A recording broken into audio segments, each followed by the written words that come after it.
tænkte kun på at pynte sig. Men den yngste, hun lavede mad og gjorde rent. Alt arbejde i huset faldt hende så lidt. Og til og med var hun ubeskriveligt smuk, som hendes ønske. Men han satte sig op på sin hest, og var helt mulig.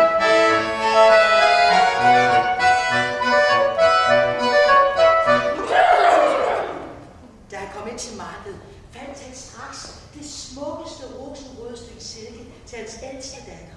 Og han fandt også et stykke himmelblåt blødt stykke silke til hans mindste.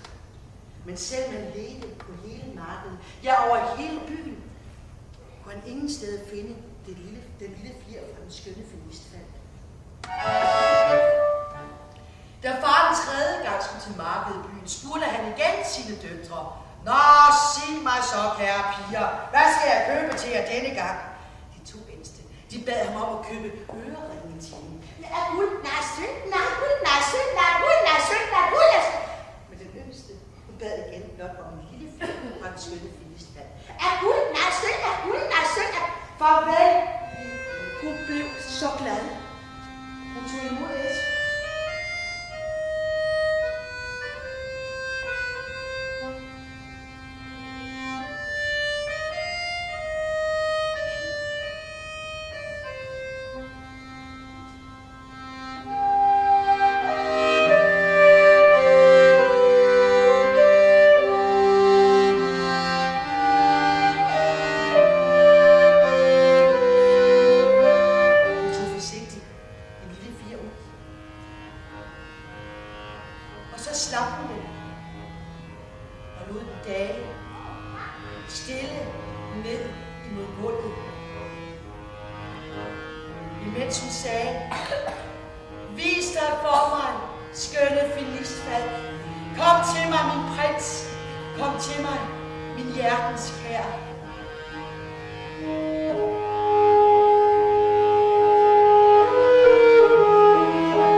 Nu satte pigen sig på stranden,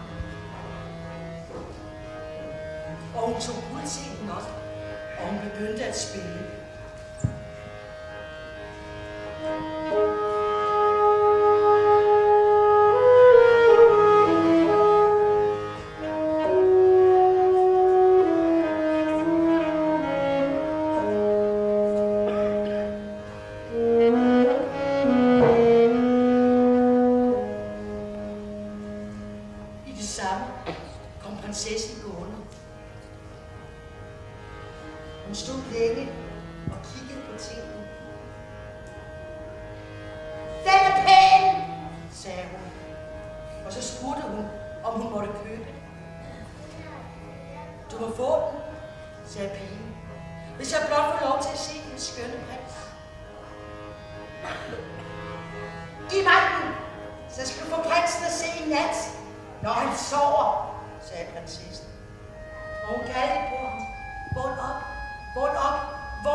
Men så ramte en af hendes tårer ned på hans kind.